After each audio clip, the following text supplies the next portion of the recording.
வணக்கம். பரபரப்பு மீடியா செய்திகளுக்காக நான் நிரோஷன். உக்ரைனுக்கு அமெரிக்கா கொடுத்த கனிமவள வருமானத்தை அமெரிக்கா எடுப்பது பற்றிய ஒப்பந்த முன்மொழிவு வெளியே கசிந்துள்ளது. நியூயார்க் டைம்ஸ் அந்த ஆவணத்தை பார்த்து அதில் உள்ள விவரங்களை வெளியிட்டுள்ளது. இது கிட்டத்தட்ட ஒரு கட்ட பஞ்சாயத்து போன்ற ஒரு ஒப்பந்தம். அதில் சுவாரஸ்யமான பல அம்சங்கள் உள்ளன. அதில் முக்கியமானது உக்ரைனின் கட்டுப்பாட்டில் உள்ள பகுதிகளில் உள்ள கனிம வளங்களில் இருந்து கிடைக்கும் வருமானத்தில் 50% அமெரிக்காவுக்கு போகும். உக்ரைனில் ரஷ்யா ஆக்கிரமித்துள்ள பகுதிகளிலிருந்து ரஷ்ய ராணுவம் அகற்றப்படும். அங்குள்ள பகுதிகளில் கிடைக்கும் வருமானத்தில் 66% அமெரிக்காவுக்கு கிடைக்கும். உக்ரைனிய அதிகாரிகள் மற்றும் ஒப்பந்தத்தின் வரைவின்படி உக்ரைன் முன்பு நிராகரித்த அதே விதிகளை உள்ளடக்கிய பெரிய அளவிலான இயற்கை வளங்களுக்கான திருத்தப்பட்ட அமெரிக்க முன்மொழிவை உக்ரைன் இன்று ஞாயிற்றுக்கிழமை தீவிரமாக பரிசீலித்து வருகிறது. உண்மையில் சில விதிமுறைகள் முன்பு இருந்த வரைவை காட்டிலும் கடினமாக தோன்றுகின்றன. முன்மொழியப்பட்ட ஒப்பந்தம் இரண்டாம் உலகப் போருக்கு பின்னர் ஐரோப்பாவில் நடந்த மிகப்பெரிய போரில் உக்ரைனுக்கான அமெரிக்காவின் 3 ஆண்டுகால கூட்டணியின் வர்த்தக காலையை கணிசமாக மாற்றும். உக்ரைன் மற்றும் ஐரோப்பிய கண்டத்தை ரஷ்யாவின் எதேச்சிகார அச்சுறுத்தலில் இருந்து பாதுகாப்பதற்கான போராட்டமாக இன்று வரையிலான மோதல்கள் காணப்படுகின்றன. புதிய முன்மொழிவின் விதிமுறைகள் பிப்ரவரி 21 இடப்பட்டு தி நியூயார்க் டைம்ஸால் மதிப்பாய்வு செய்யப்பட்டது.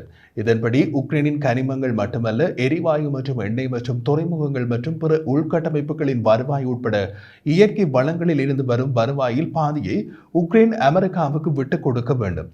இதே போன்ற கோரிக்கை பிப்ரவரி 14 இடப்பட்ட ஒப்பந்தத்தின் முன்பு நடந்த பதிப்பில் செய்யப்பட்டது மற்றும் தி நியூயார்க் டைம்ஸ் மதிப்பாய்வு செய்தது.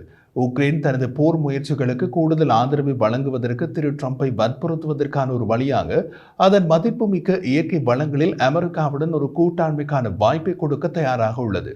இல்லாவிட்டால் அது முன்னாள் சோவியத் பங்காளி ரஷ்யாவிடம் போய்விடும். திரு செலன்ஸ்கி உக்ரைனுக்கான பாதுகாப்பு உத்தரவாதத்தையும் கூறி வந்தார். இந்த நிபந்தனை கடந்த வாரம் அவருக்கு வழங்கப்பட்ட முதல் வரைவு ஒப்பந்தத்தில் இல்லை. இது அவரை ஒப்பந்தத்தில் கையெழுத்திட மறுத்துவிட்டது.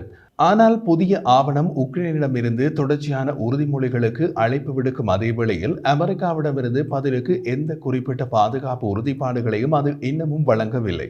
அதே நேரத்தில் உக்ரைனின் பொருளாதார வளர்ச்சிக்கு உதவ அமெரிக்கா நீண்டகால நிதி உதவியை வழங்க விரும்புகிறது என்று அது கூறுகிறது. ஒப்பந்தத்தின் முன்பு நடந்த பதிப்பில் $500 பில்லியன் தொகை குறிப்பிடப்படவில்லை. இருப்பினும் திரு ட்ரம்ப் பகிரங்கமாக அது தான் விரும்புவதாக கூறியிருந்தார்.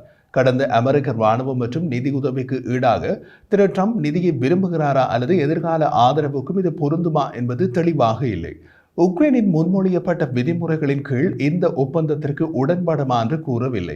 உக்ரைன் நாடாளுமன்றத்தின் சபாநாயகரான ருஸ்லன் ஸ்டெஃபன்சுக் சனிக்கிழமை உள்ளூர் ஊடகத்திடம் அரசாங்க அளவிலான குழு ஒன்று திங்கட்கிழமை ஒப்பந்தத்தில் செயல்பட தொடங்கும் என்றும் உக்ரைன் தனது வளங்களை அணுகுவதற்கு ஈடாக குறிப்பிட்ட பாதுகாப்பு உத்தரவாதங்களை பெற விரும்புகிறது என்றும் கூறினார்.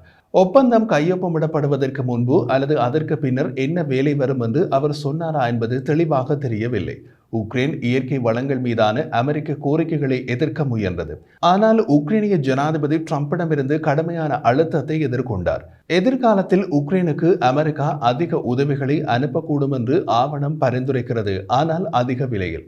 ஒப்பந்தம் கையெழுத்தான பின்னர் அமெரிக்கா உக்ரைனுக்கு கொடுக்கக்கூடிய தொகையை விட 2 மடங்கு தொகையை உக்ரைன் இந்த நிதிக்கு பங்களிக்க வேண்டும் என்று அது கூறுகிறது. திருத்தப்பட்ட முன்மொழிவு அமெரிக்காவின் வருவாயில் ஒரு பகுதியை உக்ரைனின் போருக்கு பிந்தைய மறுசீரமைப்புக்கு முதலீடு செய்யலாம் என்று கூறுகிறது. புதிய வரைவு ஒப்பந்தத்தில் தற்போது ரஷ்யாவால் ஆக்கிரமிக்கப்பட்ட பிரதேசங்களில் இருந்து கிடைக்கும் வருவாய்க்கான ஏற்பாடுகளும் அடங்கும். ரஷ்ய ஆக்கிரமிப்பு பகுதிகள் அமெரிக்காவால் விடுவிக்கப்பட்டால் விடுவிக்கப்பட்ட பகுதிகளில் இருந்து நிதிக்கு அளிக்கப்படும் வள வருவாயின் பங்கு 66% இருக்கும். ரஷ்யா தற்போது உக்ரைனில் 1/5 பகுதியை ஆக்கிரமித்துள்ளது. இதில் வளங்கள் நிறைந்த டொன்பாஸ் பிராந்தியத்தின் குறிப்பிடத்தக்க பகுதிகளும் அடங்கும். உக்ரைன் மற்றும் ரஷ்யாவுக்கான ட்ரம்பின் சிறப்பு தூதர் கேட் கெல்லாக் முதல் வெள்ளி வரை உக்ரைன் சென்று திரு செலன்ஸ்கியுடன் புதிய திட்டத்தை பற்றி விவாதித்தார். கருவூல செயலாளர் ஸ்காட் பெசன்ட் முதலில் திரு செலன்ஸ்கியை சந்தித்து ஒப்பந்தம் பற்றி விவாதித்தார். மேலும் சமீபத்தில் திரு ட்ரம்பின் வர்த்தக செயலாளர் ஹோவார்ட் லுட்னிக் பேச்சுவார்த்தையில் ஈடுபட்டார் என்று 3 பேர் கருத்து தெரிவிக்கின்றனர். ட்ரம்பின் வேண்டுகோளுக்கு இணங்க இந்த கொடூரமான போரை முடிவுக்கு கொண்டுவரும் முயற்சியில் பல மூத்த நிர்வாக அதிகாரிகள் ஈடுபட்டுள்ளதாக வெள்ளை மாளிகையின் மூத்த அதிகாரி ஒருவர் அறிக்கையில் தெரிவித்துள்ளார். உக்ரைனின் வளங்களுக்கான சாத்தியமான ஒப்பந்தம் செலன்ஸ்கி மற்றும் ட்ரம்ப் இடையே வேகமாக மோசமடைந்து வரும் உறவில் சர்ச்சைக்குரிய முக்கிய புள்ளியாக உள்ளது. அமெரிக்க ஜனாதிபதி திரு செலன்ஸ்கியை மிகவும் தனிப்பட்ட முறையில் தாக்கி அவரை தேர்ந்தெடுக்கப்படாத சர்வாதிகாரி என்று கடந்த வாரத்தில் குறிப்பிட்டார். அமெரிக்க உக்ரைனிய ஒப்பந்தம் கையொப்பமிடப்பட்டால் ட்ரம்ப் செலன்ஸ்கி நெருங்கிய நண்பராக மாறுவார்.